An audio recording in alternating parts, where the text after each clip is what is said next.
one way or the other after the information. Okay, thank you. Pam, Mayor, thank you. good evening.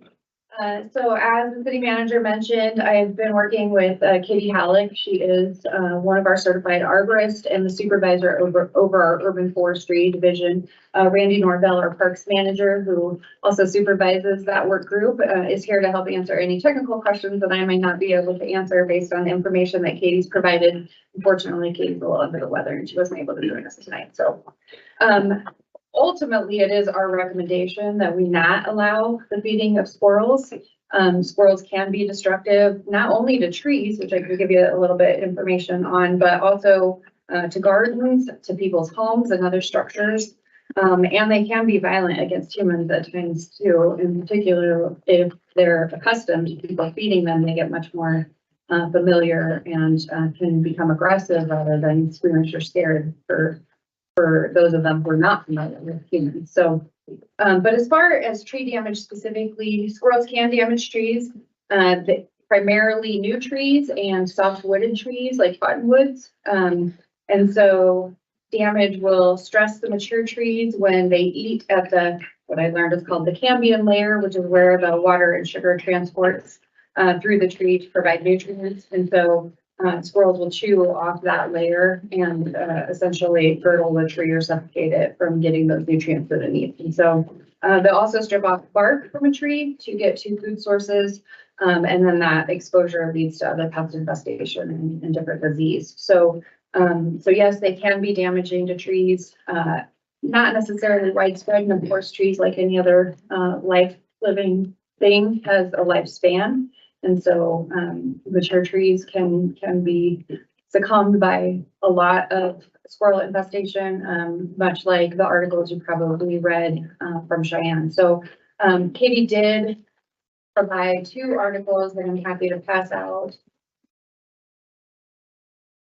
Just for a little more information, if council did not have the opportunity to read the Cheyenne article regarding the trees that they took down, partially because of squirrels, that is included, as well as just another snippet of information that kind of talks about the impact of squirrels and how they can damage other property. So really, that's all I have, unless you have specific questions, but I may have to turn it over to Randy to answer those for you. We'd sure like to get Randy up. We can't have him here twice in a row without saying nothing, I would think. Anybody have any questions concerning the squirrels as it pertains to our turkeys and our birds?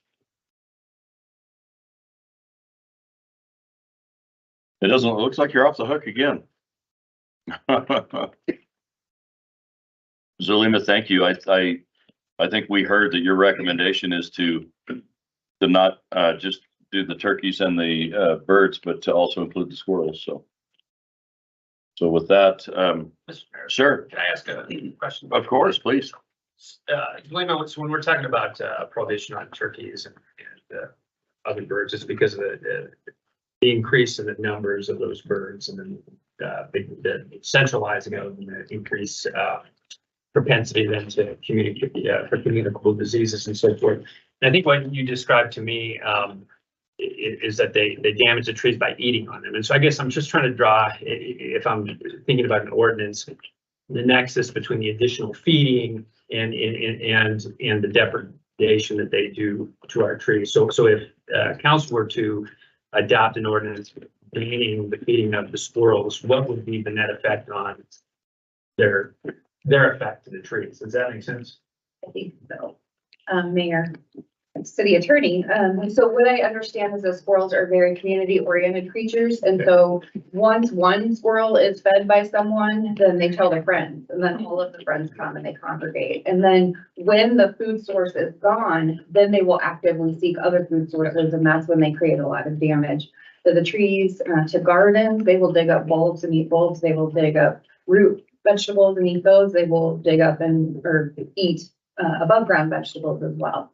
That's also when they tend, if the feeding occurs at somebody's home and then that food source is taken away, then they can also tend to access the home looking for food in the form of attics and things like that. So.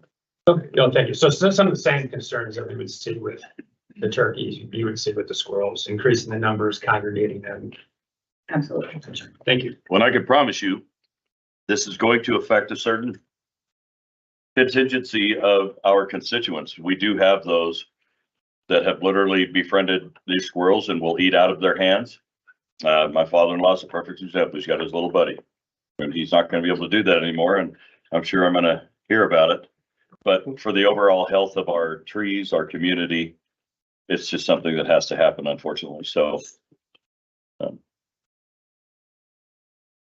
yeah, but something, go ahead. I was just gonna, not a question, but, Counselor Vaughn kind of brought this up last time as far as, you know, folks maybe like your father-in-law being worried. I imagine our police department doesn't have the resources to create a most wanted list for, you know, squirrel feeders, but, I'm happy with, you know, I think it'll be a happy medium. We're not gonna go after every single person that is intentionally feeding the squirrels, certainly not the people that are unintentionally by putting out, songbird feeders, but, it sounds like there's some egregious cases of people that are, you know, taking it to the extreme. And if we have something on the books that allows us to enforce against that, you know, those are really the folks that we're wanting to try to curb that behavior, not folks that throw a handful of nuts out in their backyard. I'm happy with it because, you know, I just don't think there's gonna be much in the way of, motivation for the police department to go seek out every single person tossing out some peanuts. But certainly the people that are being egregious, walking around the neighborhood, creating issues for their neighbors, this will give us some tools at our disposal to help curb that behavior. So that's why I'm right with it. It'll help in the parks too, with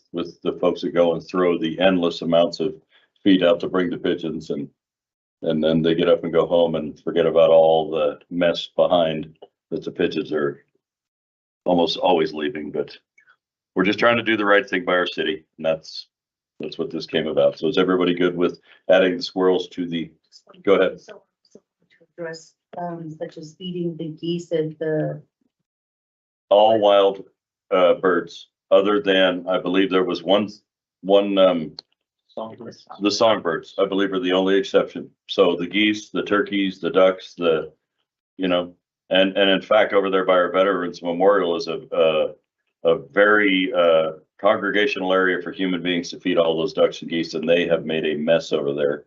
And we don't want them degrading that memorial either. So yeah, it includes everything but songbirds. So I think a hanging bird feeder is about as all we'd like to see anyway, or that our staff would like to see. So everybody okay with that?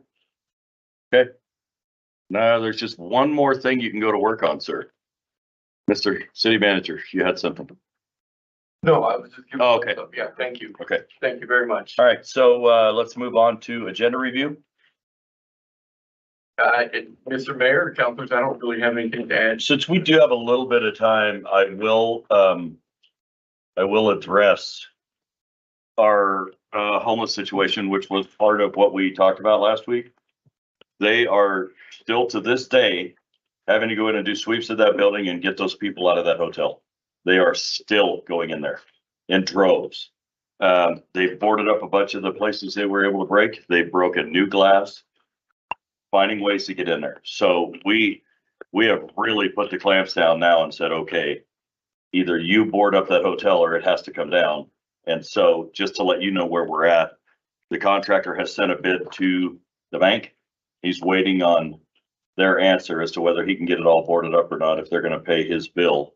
And then I believe they had a prospective buyer here last Thursday who actually tendered an offer on the building, and is considering rehabbing it, whatever that looks like. I don't know. I know the folks I talked to, between ServPro having to clean it up, and not just from the homeless, but the water that invaded it, the mold, they're looking at about an $8 or $9 million fix for cleaning and renovation. So, I mean, that private business people do what they do with their money. I'm just telling you, we still have a very significant problem over there.